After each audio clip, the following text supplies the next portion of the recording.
Bangla TV আর YouTube blogging দুনিয়ায় গত কয়েক বছরে যে প্রেমের গল্পটা সবচেয়ে বেশি বিতর্ক তৈরি করেছে সেটা হলো অনন্যা গুহ, সুকান্ত কুণ্ড এবং প্রিয়াঙ্কা ত্রিকোণ সম্পর্ক।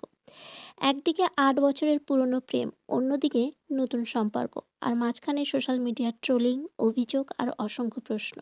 কিন্তু আসল গল্পটা ঠিক কি? সত্যি কি তৃতীয় একজনের কারণে ভেঙে গিয়েছিল সেই দীর্ঘ সম্পর্ক? আজ আমরা পুরো টাইমলাইনটা দেখে নেব। একটা সময় সুকান্ত আর প্রিয়াঙ্কা ছিল ইউটিউবের খুব পরিচিত জুটি।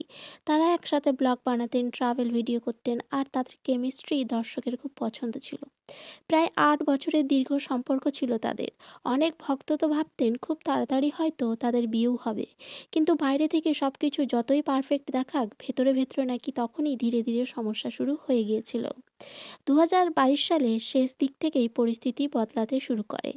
দর্শকরা লক্ষ্য করেন আগের মতো আর একসাথে ভিডিও করছেন না সুকান্ত আর প্রিয়াঙ্কা। ভিডিও সংখ্যাও কমে যায়, আর তাদের সোশ্যাল মিডিয়াতেও আগে সেই কেমিস্ট্রি দেখা যাচ্ছিল না। এরই মধ্যে আরেকটা বিষয় নজরে আসে, সুকান্তের কিছু ভিডিওতে নতুন একজনের দেখা যেতে শুরু করে। তিনি হলেন অভিনেত্রী অনন্যা গুহ। অনন্যা গুহ মূলত বাংলা টেলিভিশনের একজন অভিনেত্রী। শুটিং বা কাজের সূত্রেই নাকি প্রথম আলাপ হয় অনন্যা আর সুকান্তের। তারপর ধীরে ধীরে তারা একসাথে ভিডিও করা শুরু করেন।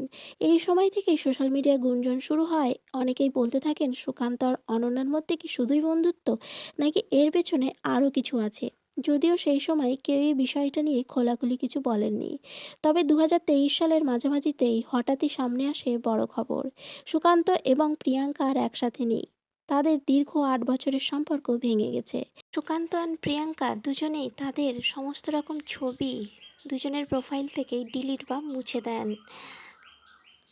একটি সাক্ষাৎকারে প্রিয়াঙ্কা ইঙ্গিত দেন যে তাদের সম্পর্ক তৃতীয় একজন ব্যক্তির আগমনটিই কারণ ছিল ভেঙে যাওয়ার। তবে তিনি সরাসরি কারণ নাম নেননি। কিন্তু সেই সময়ের টাইমলাইন দেখে অনেক দর্শকের ধারণা হয় সম্ভবত অনন্যা গুহর সঙ্গে সুকান্তের ঘনিষ্ঠকতাই এই বিতর্কের মূল কারণ। এরপর শুরু হয় আসল ঝড়। সোশ্যাল মিডিয়ায় অনেকেই অনন্যাকে দোষ দিতে শুরু করেন। কেউ কেউ তাকে ঘর ভাঙানি বলেও ট্রোল করতে থাকেন। তবে অনন্যা বারবার বলেন তিনি কারোর সম্পর্ক ভাঙেননি। তার দাবি ছিল যখন তার সঙ্গে সুকান্তের ঘনিষ্ঠতা বাড়ে তখন সুকান্তের আগের সম্পর্ক প্রায় শেষ হয়ে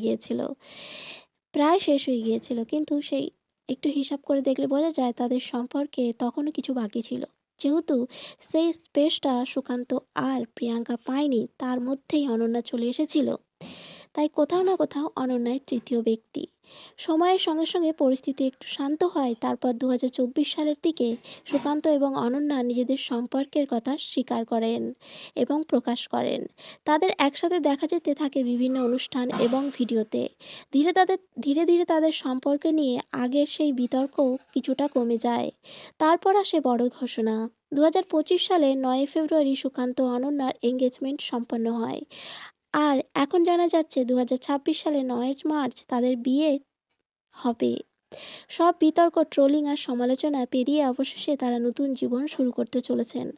অন্যদিকে প্রিয়াঙ্কাও এখন নিজের জীবন এগিয়ে গেছেন এবং কন্টেন্ট ক্রিয়েটর হিসেবেই কাজ করে যাচ্ছেন। তবে এই পুরনো ঘটনা এখনও অনেক দর্শকের কাছে একটা বড় প্রশ্নই হয়ে যায়, সত্যি কি তৃতীয় কারোর জন্যই ভেঙেছিল সেই 8 বছরের দীর্ঘ সম্পর্ক, নাকি সবটাই ছিল কেবল সময়ের খেলা?